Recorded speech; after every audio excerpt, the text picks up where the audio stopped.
दिलदार पाकिस्तान की पॉडकास्ट में शहजादी का प्यार भरा आदाब। पुरानी किताबों की दुकानें हमेशा से दिलचस्पी का बायस रही हैं, शायद सबके लिए नहीं बल्कि उन सब के लिए जो ख़ास तौर पर किताबों से मामूली सी भी दिलचस्पी रखते हैं। पाकिस्तान के हर शहर में भी जाहिर है कि ऐसी बहुत सी दुकानें हैं। एक चीज़ जो बहुत देखने में आई है और ख़ास तौर पर इस्लामाबाद में कि ज़्यादातर पुरानी किताबें इंग्लिश में हैं, उर्दू किताबें किसी एक ख़ास कोने की ज़ीनत होती। अगर कोई अचानक आपकी पसंद की किताब मिल जाए तो यकीनन आपको बहुत खुशी होती है। अपनी पॉडकास्ट में जो एक सिलसिला शुरू किया था, पिछली पॉडकास्ट में आपको कायदे-आज़म के बारे में मालूमात पहुँचाने की कोशिश की थी, लेकिन वो मालूमात थी एक ख़ास मुसन्नफ़ की लिखी हुई। हमारी कोशिश होगी कि किसी और मुसन्नफ़ की लिखी हुई किताब मिले जिसमें शायद कुछ कायदे-आज़म की ज़िंदगी के मुख्तलिफ़ वाक़यात हों।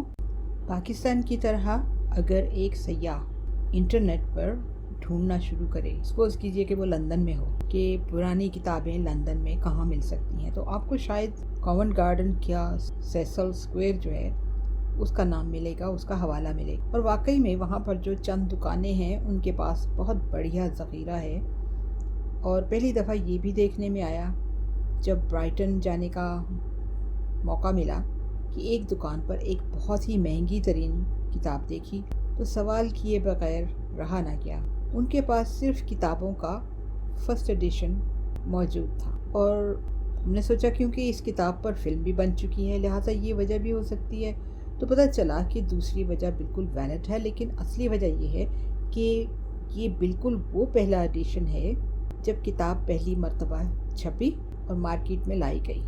तो प्रिंटर की गर्मा गर्म मशीन से वो किताब मुकम्मल होकर बाहर तैयार होकर आई अपनी नुमाइश के लिए। है ना मज़े की बात। इसके अलावा मगरबी ममालिक में अगर आपने वाकई बहुत कोशिश की हो पुरानी किताबें वगैरह ख़रीदने की या ढूंढने की, तो चैरिटी शॉप्स के अलावा हस्पताल यानी वहाँ के किसी बड़े हॉस्पिटल में आप जाएं, एक चक्कर लगाकर ज़रूर देखें कि वहाँ मरीज़ों को पढ़ने के लिए लोग अपनी पढ़ी हुई किताबें मुफ्त में डोनेट करते हैं और हस्पताल वाले वो किताबें इस्तेमाल के बाद अपनी राहदारी में शेल्फ या मेज़ पर सजा कर रखते हैं और आपको आपके ईमान पर छोड़ देते हैं। किताब की कीमत $1 या $2 या पाउंड होगी और आपसे उम्मीद ये होगी कि आप वो सिक्के मेज़ में पड़े हुए डिब्बे में डाल देंगे और अपनी पसंद की किताब जो है इस तरह आप अपने साथ घर ले जाएंगे।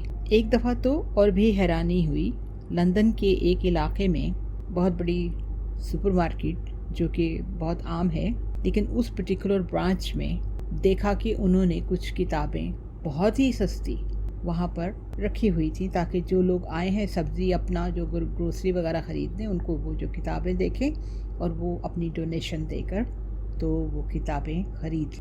तो जहाँ तक ताल्लुक़ रह गया किताबें पढ़ने के शायकीन का, उनको कहीं ना कहीं से अपने पसंद की किताब अपनी जेब के हिसाब से मिल ही जाती है। कायदे-आज़म के बारे में हमने आपको मालूमात पहुँचाई अपनी पिछली पॉडकास्ट में, तो सोचा कि अगला मौजू क्या हो।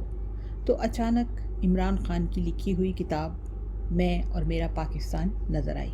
सबसे पहले तजस्सुस हुआ कि इसकी पहली इशाअत देखें कि कब हुई। तो ये किताब 2012 में छपी पहली दफ़ा। वैसे तो इमरान खान की 2 अंग्रेज़ी किताबें हैं घर में, लेकिन क्योंकि ये पॉडकास्ट उर्दू में है और ये किताब तर्जमा की कराई मिल गई तो सोने पर सुहागा हो गया। अब इमरान खान ने जितने दिलों में घर किया है, ख़ास तौर पर अप्रैल 2022 के बाद, और जो लोग बड़े नक़ाद हैं जो दूसरों के नज़रियात को अपने नज़रियात से बदलने के लिए कोशियाँ रहते, उन बेचारों की भी कोई मजबूरी होंगी। अब क्या कहा जा सकता है। ट्विटर ने तो बहुत से लोगों को बिल्कुल ही बेनकाब कर दिया है। अगर इमरान खान को किसी हद तक आप जानना चाहें तो उसके लिए बहुत ज़रूरी है कि उसके पुराने इंटरव्यूज़ देखें। जो उसका विज़न अब है वो कब से एक मुस्तकिल मिजाजी से चला आ रहा है।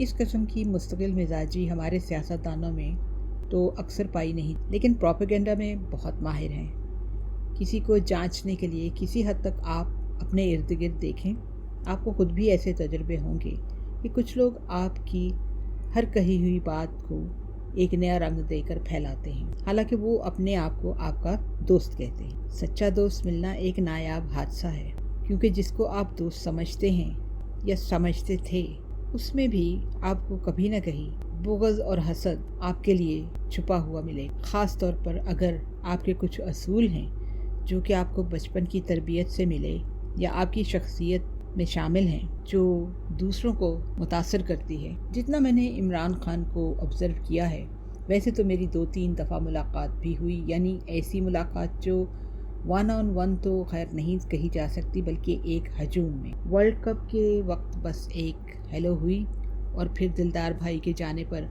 گھر میں بھی آئے 2 دفعہ اور پھر ایک آفیشیل تقریب میں اس کے ہجوم میں سٹیج بھی شیئر کیا۔ اس کے علاوہ صرف اخبار اور ٹی وی پر دیکھا۔ جو سب سے پہلی بات صاف نظر آتی تھی کہ عمران خان ہمیشہ ہجوم میں شرمائے سے نظر آتے۔ ہر کرکٹ میچ کے بعد جب ٹی وی پر سوالات کیے جاتے تو بہت مشکل سے مختصر سے جواب دیتے۔ پھر آپ نے معین اختر کے شو کی کلپ جو ہے وہ بار بار دیکھی ہوگی اور آج کل تو بہت نظر آتی ہے، جس میں ایک چھوٹا سا انٹرویو ہے اور عمران خان خاموش اور تھوڑے سے شرمائے نظر آتے ہیں اور بس ویسے ہی اسی انداز میں سوالوں کے جواب بھی دے رہے ہیں، لیکن ذرا کم الفاظ میں۔ جب عمران خان سیاست میں آئے اور تقریریں کرنا پڑی تو اونچا بولنے سے ذرا گلا بار بار پانی مانگتا تھا۔ وہ تقریریں بھی شاید آپ کو یاد ہوں، اور پھر تقریریں ایسی شروع کی جیسے لوگ پیسوں کے لیے موٹیویشنل سپیچز کر۔ ایک شرمیلا سا کھلاڑی باقاعدہ ایک استاد بن گیا۔ اپنی نوجوان نسل کے لیے نوجوانوں کا جوش و جذبہ دیکھ کر مخالفین اور لفافین نے غلط پروپیگنڈے کا ایک اور موضوع بنایا۔ عمران خان کا ویژن شروع سے نوجوان نسل کو آگے بڑھانا تھا، لہٰذا زرداری صاحب کے جانشین کو رومن اردو پڑھنے پر ان کی اس بات نے مجبور کر دیا اور نواز شریف کی جانشین نے کالجز میں فیتے کاٹنے شروع کیے، لیکن نوجوان بریانی کھا کر غائب ہو جاتے۔ بعد تحریک انصاف کے نوجوان جو ہیں ان کے اوپر الزام تراشی ہونا شروع ہوئی، جو کہ انہوں نے برداشت کی یا کبھی مقابلہ کیا۔ خیر یہ کہانی تو آپ جانتے ہیں۔ وہ کہتے ہیں نا، ہمسائے کا منہ لال ہو تو اپنا پیٹ کر لال نہیں کر لیتے۔ یہ ایک پنجابی کا محاورہ ہے جو باقی کے محاوروں کی طرح باقاعدہ اپنا وزن رکھتا ہے اور بہت مزاحیہ سا بھی ہے۔ ہاں، تو واپس آتے ہیں عمران خان کی کتاب میں اور میرا پاکستان۔ اگر آپ میں سے کچھ لوگ ایسے ہیں جو اب بھی جاننا چاہتے ہیں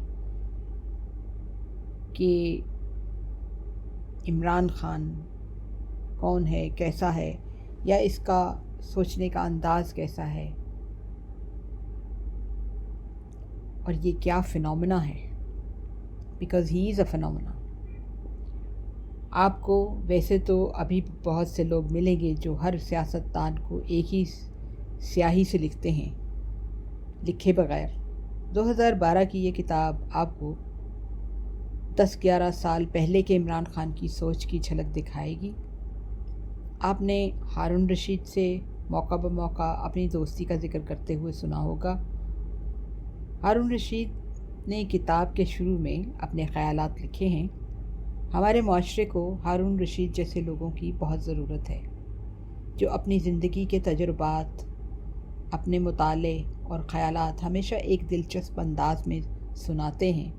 اگر کوئی ان کو ماحول دے دے تو وہ ٹی وی پر بھی پرانے طریقے سے سردیوں کی شاموں کو جلتے ہوئے کوئلوں کی ہلکی ہلکی تپش سیکتے ہوئے اپنے ارد گرد بیٹھنے والوں کو دلچسپ واقعات، خیالات، تاریخی یا ثقافتی یا سیاسی سنا کر سب کو اپنا خزانہ بانٹتے نظر آئیں گے۔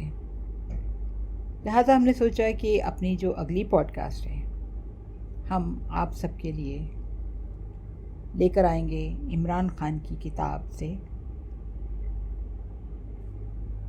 میں اور میرا پاکستان، اور امید ہے کہ آپ کو بھی اتنا ہی تجسس ہوگا جتنا مجھے ہے۔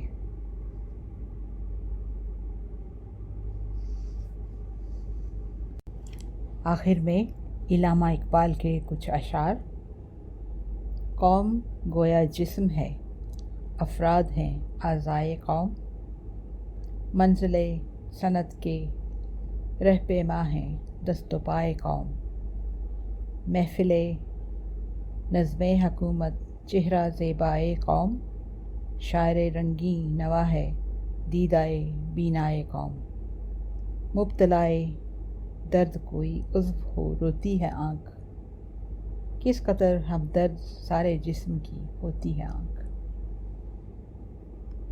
ہم اگلی پوڈ کاسٹ میں عمران خان کی کتاب میں اور میرا پاکستان سے سلسلہ شروع کریں گے اور اکٹھے جانیں گے عمران خان کو۔ ہمارا ای میل ایڈریس ہے dildarpakistan@hotmail.com۔ انشاءاللہ اگلی پوڈ کاسٹ میں آپ سب سے ملاقات ہوگی۔ تب تک کے لیے اپنا بہت سا خیال رکھیے۔ ٹیک کیئر، گاڈ بلیس، اللہ حافظ۔